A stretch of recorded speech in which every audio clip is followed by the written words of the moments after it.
ನಮಸ್ಕಾರ. ನಾನು doctor Vijayalakshmi ತುಂಗಾಳ್, ವೃತ್ತಿಯಿಂದ ವೈದ್ಯೆ. 17 April ಭಾರತದ ಎಲ್ಲ ಮಹಿಳೆಯರಿಗೆ ಕರಾಳ ದಿನ. ನಾವೆಲ್ಲರೂ ಅವತ್ತು ಸಂಸತ್ತಿನಲ್ಲಿ ನಾರಿ ಶಕ್ತಿ ಅಧಿನಿಯಮ ಅಂದರೆ ಲೋಕಸಭೆ ಮತ್ತು ವಿಧಾನಸಭೆಗಳಲ್ಲಿ 33% ಪರಿಶಿಷ್ಟ ಜಾತಿ ಮತ್ತು ಪರಿಶಿಷ್ಟ ಸಂಘಟನೆಗಳನ್ನು ಒಳಗೊಂಡು ಕೊಡ್ತಾರೆ ಅಂತ ಹೇಳಿ ಕಾಯ್ತಾ ಇದ್ವಿ. ನಮಗೆಲ್ಲರಿಗೂ ಇಡೀ ಲೋಕಸಭೆ ಸರ್ವಾನುಮತದಿಂದ ಈ ಮಸೂದೆಯನ್ನು ಅಂಗೀಕಾರ ಮಾಡ್ತದೆ. ಎಲ್ಲರಿಗೂ ಮಹಿಳೆಯರಿಗೆ ಹಕ್ಕು ಕೊಡುವುದು ಬೇಕಾಗಿದೆ ಅಂತ ತಿಳ್ಕೊಂಡಿದ್ವಿ. ಆದ್ರೆ ಹಂಗಾಗ್ಲಿಲ್ಲ. ಆ ಮಸೂದೆ ಲೋಕಸಭೆಯಲ್ಲಿ ಸೋಲು ಕಂಡು. ಅದು ಮಸೂದೆಯ ಸೋಲಲ್ಲ, ಪ್ರಜಾಪ್ರಭುತ್ವದ ಸೋಲು. ಯಾವ ದೇಶದಲ್ಲಿ ಸಮಾನತೆಗಾಗಿ ಸಂವಿಧಾನದಲ್ಲಿ ಡಾಕ್ಟರ್ ಅಂಬೇಡ್ಕರ್ ಅವರು ಮೊದಲನೇ ಚುನಾವಣೆಯಲ್ಲೇ ಮಹಿಳೆಯರಿಗಾಗಿ ಮತದಾನದ ಹಕ್ಕನ್ನು ಕೊಟ್ಟರು. ಅಲ್ಲಿ ಮಹಿಳಾ ಮೀಸಲಾತಿ ಸೋತದ್ದು ಬಹಳಷ್ಟ ಒಂದು ಕರುಣಾಜನಕ ಸ್ಥಿತಿ ಅಂತ ಹೇಳ್ತೀನಿ. ಅರ್ಧದಷ್ಟು ಸಂಖ್ಯೆ ಇರುವಂತಹ ಒಂದು ಜನಸಂಖ್ಯೆ ಒಳಗ ಅರ್ಧದಷ್ಟು ಸಂಖ್ಯೆ ಮಹಿಳೆಯರಿದ್ದಾರ. ಮತದಾರರಲ್ಲಿ ಕೂಡ 48% ಮಹಿಳೆಯರಿದ್ದಾರೆ. ಅನೇಕ ಚುನಾವಣೆಗಳಲ್ಲಿ ಮಹಿಳಾ ಇದ್ದಾರೆ. ಅಂತ ಹೊತ್ತಿನೊಳಗ ಈ ಒಂದು ಮಹಿಳೆಯರಿಗೆ ಸಂವಿಧಾನಿಕ ಪ್ರಾತಿನಿಧ್ಯ ಕೊಡದೇ ಇರುವುದು ಬಹಳ ಒಂದು ಕಷ್ಟದ ವಿಷಯ. ನೋಡ್ರಿ, ನೀವು ಮೊದಲಿನಿಂದ ಈ ಮಹಿಳಾ ಮೀಸಲಾತಿ ಬಗ್ಗೆ ನೋಡಿದಾಗ 96ರಲ್ಲಿ ಮೊದಲ ಬಾರಿಗೆ ದೇವೇಗೌಡರು ಮಂಡಿಸಿದ್ರು. ನಂತರ ಅಟಲ್ಜಿ ಅವರು 98ರಿಂದ 2004ರವರೆಗೆ ಅದಕ್ಕಾಗಿ ಪ್ರಯತ್ನ ಪಟ್ಟರು, ಆಗಲಿಲ್ಲ. 2010ರಲ್ಲಿ ಕಾಂಗ್ರೆಸ್ ಇದನ್ನ ಮಂಡಿಸಿದ್ರು. ರಾಜ್ಯಸಭೆಯಲ್ಲಿ ಇದು ಅಂಗೀಕಾರವಾದರೂ ಮತ್ತೆ ಲೋಕಸಭೆಗೆ ಬಂದಾಗ ಕಾಂಗ್ರೆಸ್ನ ಮಿತ್ರ ಪಕ್ಷಗಳೇ ಅದನ್ನು ವಿರೋಧ ಮಾಡಿದ್ವು. ಅದನ್ನು ವಿರೋಧ ಮಾಡಕ್ ಹಚ್ಚಿದ್ದು ಕಾಂಗ್ರೆಸ್, SP BSP ಮುಂತಾದವು ಎಲ್ಲರೂ ಕೂಡ ಈ ಮೀಸಲಾತಿಯನ್ನು ವಿರೋಧ ಮಾಡಿ ಅದನ್ನ ಹರಿದಾಕಿದ್ರು. ಇಂಥ ಒಂದು ಕಾಂಗ್ರೆಸ್ ಮನಸ್ಥಿತಿ ಐತಿ. ಆದ್ರ ಕಾಂಗ್ರೆಸ್ನವರು ಕುಟುಂಬ ರಾಜಕಾರಣ, ತಮ್ಮ ಮನೆಯ ಮಹಿಳೆಯರಿಗೆ ಮಾತ್ರ ಅಧಿಕಾರ, ಅವರು ಪ್ರಧಾನಮಂತ್ರಿ ಆಗ್ಬಹುದು, ಮತ್ತೇನು ಆಗ್ಬಹುದು. ಆದ್ರೆ ಸಾಮಾನ್ಯ ಮಹಿಳೆಯರು ಆಗೋದಿಲ್ಲ. ಅವರು ಕೇವಲ ಮತದಾರ ಇರಬೇಕು, ತಮಗೆ ವೋಟ್ ಹಾಕಿ ಅವರು ಬೆಂಬಲಿಸ್ತಾ ಇರಬೇಕು. ಇದು ಕಾಂಗ್ರೆಸ್ ಮನಸ್ಥಿತಿ. ಅದೇ ಭಾರತೀಯ ಜನತಾ ಪಕ್ಷದಲ್ಲಿ ಎಲ್ಲರಿಗೂ ಅವಕಾಶ ಇದೆ. ಒಂದು ಸುಷ್ಮಾ ಸ್ವರಾಜ್ ಅಕ್ಕನವರಿಂದ ಹಿಡಿದು ಇವತ್ತಿನ ನಿರ್ಮಲಾ ಸೀತಾರಾಮನ್, ದೆಹಲಿ ಮುಖ್ಯಮಂತ್ರಿ ರೇಖಾ ಗುಪ್ತಾ ಅವರಿಗೆ ಎಲ್ಲರಿಗೂ ಕೂಡ ಪಕ್ಷ ಒಂದು ಅವಕಾಶವನ್ನ ನೀಡಿದೆ. ನಾವು ಮಹಿಳೆಯರಿಗಾಗಿ ಮೋದಿಜಿಯವರು ಮಾಡಿದಂತ ಎಲ್ಲ ಸಬಲೀಕರಣದ ಒಂದು ಕಾರ್ಯಕ್ರಮ ನೋಡಿದಾಗ 10 ವರ್ಷದಲ್ಲಿ ಮಹಿಳೆಯರ ಒಂದು ಪರಿಸ್ಥಿತಿ ಬದಲಾಗಿದೆ. ಸಾಮಾಜಿಕವಾಗಿ ಮಹಿಳೆಯನ್ನು ನೋಡುವಂತಹ ಒಂದು ದೃಷ್ಟಿ ಬದಲಾಗಿದೆ. ಅವರಿಗೆ ಪ್ರತಿಯೊಂದು ರಂಗದಲ್ಲಿ ಅವಕಾಶವಿದೆ. ವೃತ್ತಿಯಲ್ಲಿ ವೈದ್ಯರಾಗಿ, ಇಂಜಿನಿಯರ್ ಆಗಿ, ವಕೀಲೆಯಾಗಿ, ನ್ಯಾಯಾಧೀಶರಾಗಿ, ಉದ್ಯಮಿಯಾಗಿ, ಆಡಳಿತ ಅಧಿಕಾರಿಯಾಗಿರುವಂತ ಮಹಿಳೆ ಇವತ್ತು ಅದೇ ರೀತಿ ಲೋಕಸಭೆ ವಿಧಾನಸಭೆಗಳಲ್ಲಿ ಪ್ರಾತಿನಿಧ್ಯ ಪಡೆಯಲೇಬೇಕಾಗಿದೆ. ಇಂತಹ ಒಂದು ಹೊತ್ತಿನಲ್ಲಿ ನೋಡ್ರಿ, ಯಾವುದೇ ಒಂದು ಒಳ್ಳೆ ಕೆಲಸ ಮಾಡಿದಾಗ ಮೋದಿಜಿಯವರು ಒಂದು ಒಳ್ಳೆ ದೇಶದ ಪ್ರಗತಿಪರ, ದೇಶದ ಹಿತಚಿಂತನೆಯ ಮಸೂದೆಗಳನ್ನ ತಂದಾಗ ಕಾಂಗ್ರೆಸ್ ವಿರೋಧ ಮಾಡಿದೆ.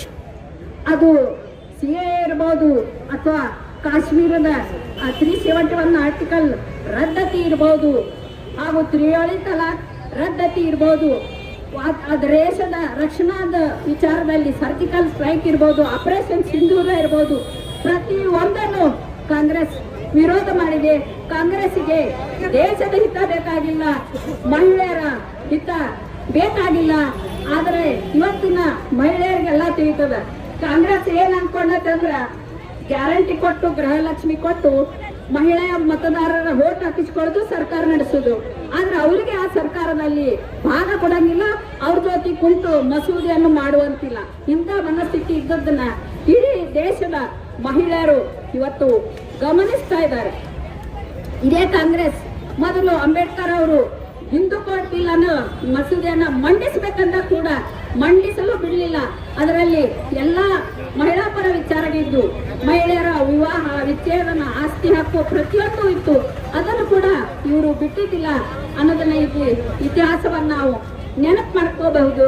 ಇಂತಹ ಒಂದು ಕಾಂಗ್ರೆಸ್ ಮಹಿಳಾ ವಿರೋಧಿ, ಇದಕ್ಕೆ ನಮ್ಮ ಮಹಿಳೆಯರು ತಕ್ಕ ಪಾಠ ಕಲಿಸ್ತಾರೆ ಅಂತ ಹೇಳಿ ನನ್ನ ಮಾತಿಗೆ ವಿರಾಮ ಹೇಳುತ್ತೇನೆ. ಜೈ ಹಿಂದ್. ಮೇಡಮ್, ನಾನೊಂದು ಪ್ರಶ್ನೆ ನೀವು ಹೇಳ್ತೀರಿ ಕಾಂಗ್ರೆಸ್ ಮಹಿಳಾ ವಿರೋಧಿ ಅದಂತ. ಅವ್ರು ಏನ್ ಹೇಳ್ತಾರೆ ಗೊತ್ತೇ, ನಾವು ಡಿಲಿಮಿಟೇಷನ್ ವಿರೋಧಿಗಳು, ನಾವು ಕಾಂಗ್ರೆಸ್ ಮಹಿಳಾ ವಿರೋಧಿ.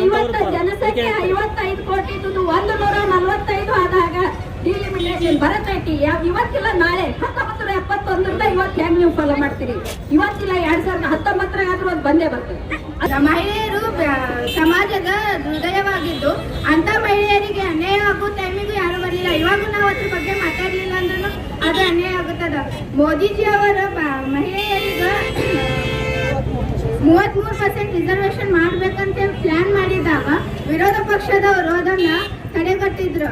ಪಾರ್ಲಿಮೆಂಟ್ ಒಳಗೆ ಅವ್ರು ಮಾತಾಡೋ ಟೈಮ್ನಾಗ ಟೇಬಲ್ ಬಡಿದ್ ಅವ್ರು ನಕಾತಿದ್ರ. ಅಂತ ಟೈಮ್ದಾಗ ಅವ್ರ ಇತರ ವಾದ ವಿವಾದ ಒಳಗೆ ಗೆದ್ದಿರ್ಬಹುದು, ಆದ್ರೆ ಇತರ ಮನುಷ್ಯತ್ವವನ್ನು ಕಳೆದುಕೊಂಡ್ರು.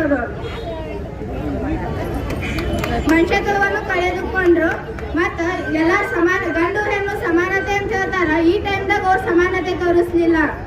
ಇದು ಅನ್ಯಾಯ ಆಗೋದು. ನಮಗೆ ನ್ಯಾಯ ಬೇಕೇ ಬೇಕು. ಇದಕ್ಕೆ ವಿರೋಧ ಮಾಡೇ ಮಾಡ್ತೀವಿ ನಾವು. 33% ರಿಸರ್ವೇಶನ್ ಬೇಕೇ ಬೇಕು. ಅದು ಸಿಗೋವರೆಗೂ ನಾವು ನಮ್ಮ ಹೋರಾಟ ಗೊತ್ತಿಲ್ಲ. ನಿನ್ನ ಹೆಸರು ಬಿ ಸಮಾಜ ಸೇವಕಿ. ಸಪೋರ್ಟ್ ಮಾಡೀವಿ. ಹಂಗೆ ನಮ್ಮ ಜಾಬ್ನಲ್ಲಿನೂ ನಮ್ಮ ಹೆಣ್ಮಕ್ಳಿಗೆ ರಿಸರ್ವ್ ಬೇಕೇ ಬೇಕು. ಗಂಡು ಮಕ್ಳಿಗೆ ಅಷ್ಟೇ ಅಲ್ಲ, ನಾವು ಹೆಣ್ಮಕ್ಳು ಎಲ್ಲದ್ರಲ್ಲಿ ಮುಂದಿದ್ದೀವಿ. ಕಾಲೇಜ್ನಾಗಲ್ಲಿ ಎಲ್ಲೇ ಸಮಾಜ ಸೇವಕರಲ್ಲಿ ಎಲ್ಲದರಲ್ಲೂ ನಾವು ಹೆಣ್ಮಕ್ಳು ಮುಂದಿದ್ದೀವಿ. ಯಾವುದೇ ಹಿಂದೆ ತಗೊಂಡಿಲ್ಲ. ಹಾಗಾಗಿ 33% ನಮ್ಮ ರಿಸರ್ವ್ ಜಾಬಿಗೆ ಬೇಕೇ ಬೇಕು.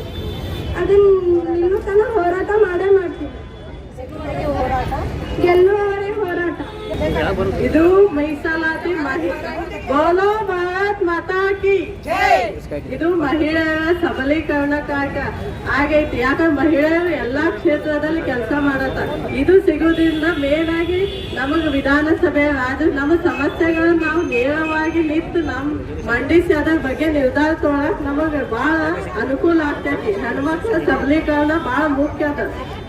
ಸಮಾಜದ ಬೆನ್ನೆಲುಬು ಹೆಣ್ಣು ಮಕ್ಕಳು. ಯಾಕಂದ್ರೆ ನಮ್ದು ದೇಶದ ಅರ್ಧದಷ್ಟು ಜನಸಂಖ್ಯೆ ಹೆಣ್ಮಕ್ಳು ಅದ. ಆದ್ರೆ ಶಾಸನ ಸಭೆಗಳಲ್ಲಿ ಅಷ್ಟು ಹೆಣ್ಮಕ್ಳಿಲ್ಲ. ಈ ಮಸೂದೆ ಬೌದ್ಧವಿರ್ತ ಹೆಣ್ಮಕ್ಳು ಜಾಸ್ತಿ ಆಗ್ತಾರೆ ಮತ್ತು ನಮ್ಮ ಹಕ್ಕುಗಳ ಕುರಿತು ನಾವೇ ಮಂಡಿಸಿ ನಾವು ನಿರ್ಧಾರಗಳನ್ನು ತೆಗೆದುಕೊಳ್ಳಬಹುದು. ಭಾರತ್ ಮಾತಾ ಕಿ ವಂದೇ ವಂದೇ. ಇವತ್ತಿನ ನಮ್ಮ ಈ ಹೋರಾಟ ಯಾಕಂದ್ರೆ ಇದು ನಮ್ದು ಮನೆ 33% ಮೀಸಲಾತಿಗೆ ವಿರೋಧ ಪಡಿಸಿದಂತ ಕಾಂಗ್ರೆಸ್ ವಿರುದ್ಧ ಇದು ಹೋರಾಟ ಮಹಿಳೆಯರು ಮಾಡ್ತಾ ಇದ್ದೀವಿ.